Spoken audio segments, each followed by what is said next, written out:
ocean was a sprawling abyss that night, the realm of darkness punctuated only by the occasional flash of lighting, revealing the imposing angles of the ship's steel hull. It was late in the season, and the air was thick with humidity, and the wind had picked up a sinister howl, warning of the tempest to come. The crew of the Sea Marauder, a grizzled group of seamen, were huddled together in the mess hall, nervous laughter mingling with the scent of stale coffee and salt.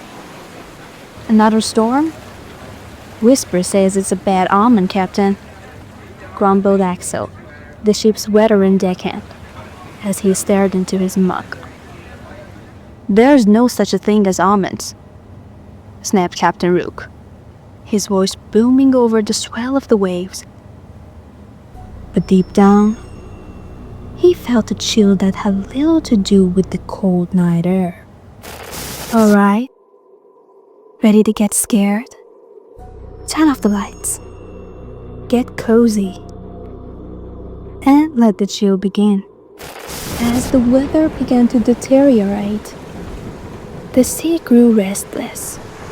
The thunder cracked overhead like a gunshot, and the first drops of rain began to fall. The captain ordered all hands on deck, and the crew scrambled to secure equipment and prepare for the impending storm. The deck was sealed with the brim of salt, making every step a perilous endeavor.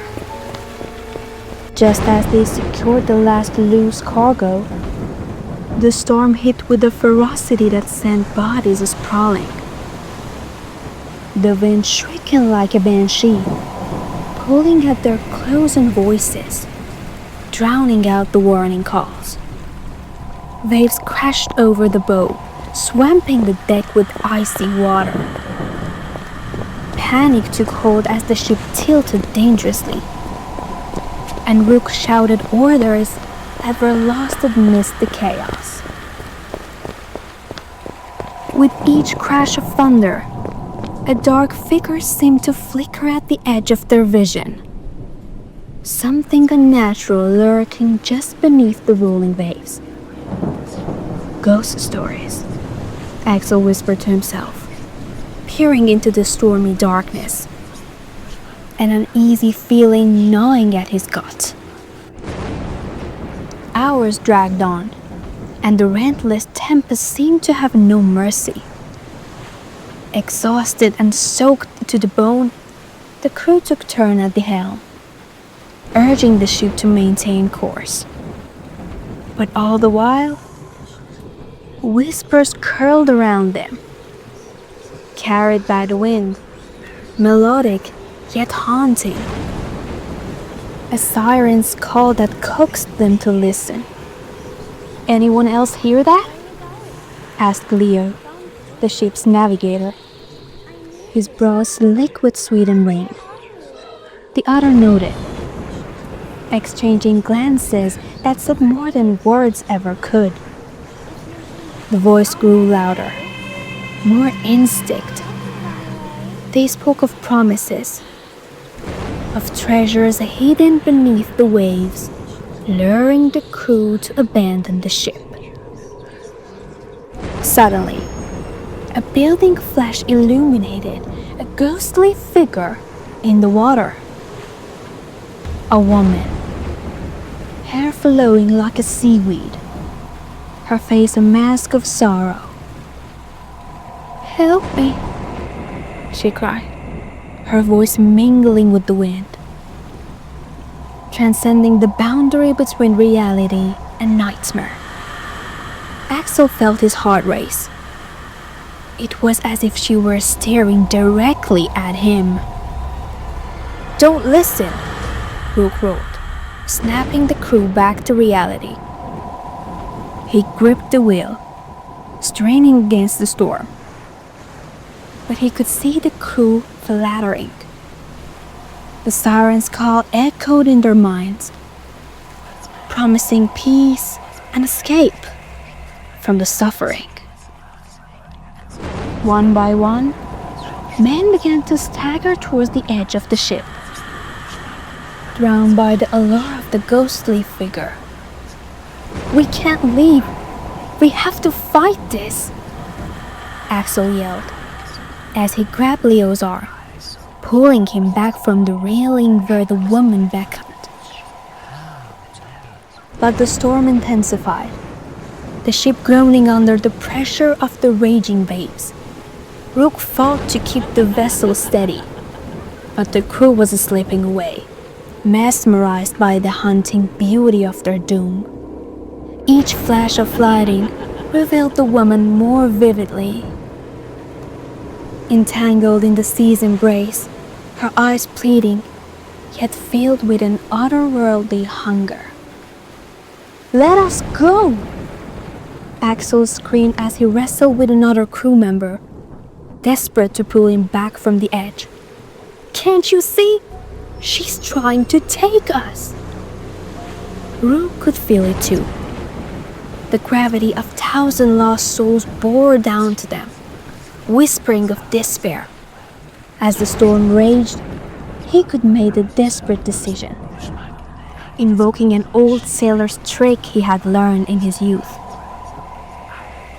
He began to chant an incantation passed down through generations, hoping to break the spell and free his crew from the sirens' grip.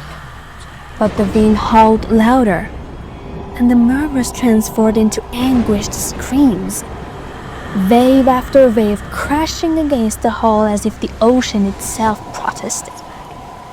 The spectre growled. Her sorrow now blends with fury. "You cannot escape your fate," she howled, voice melding with the storm, echoing in the marrow of their bones. Just as despair threatened to consume the hearts of the crew, the captain's voice rose above the din, strong, breaking to the veil of terror. "We are not lost. We choose to fight." His determination ignited a flicker of hope in the hearts of the men, awakening them from the dreamlike trance that sought to drown them. With a united front, the crew wrestled against the storm, fighting not just the elements, but the supernatural lure of women beneath the waves. Thunder cracked as Ruth led them in unison, their voices drowning out at the temptress's whispers, shouting words of defiance into churning abyss. And then, as if the ocean could not bear the sheer volume of their resolve, the storm began to subside. The water calmed, and the ominous figure faded back into the depth from which she had risen. The fury of a tempest waned, leaving the crew drenched but alive, a canvas of shadows cast by the waning light of dawn. As the sun peeked over the horizon, illuminating the wreckage of the wild night, they stood together, shivering yet resolute.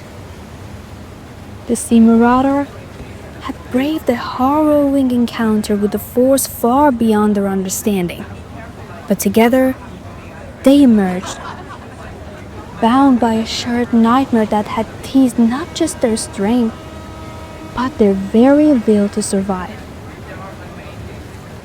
Yet as they gazed into the horizon, the whispering waves remained, haunted promises lingering in the salty air, a constant reminder that the ocean held secrets far darker than they could ever fathom. Thank you for joining me on this chilling journey through real-life horror. Remember, the scariest stories are often the ones that live next door. If you enjoyed this tale, please like, subscribe, and share your own scary experiences in the comments below. Until next time, keep your lights on and stay safe.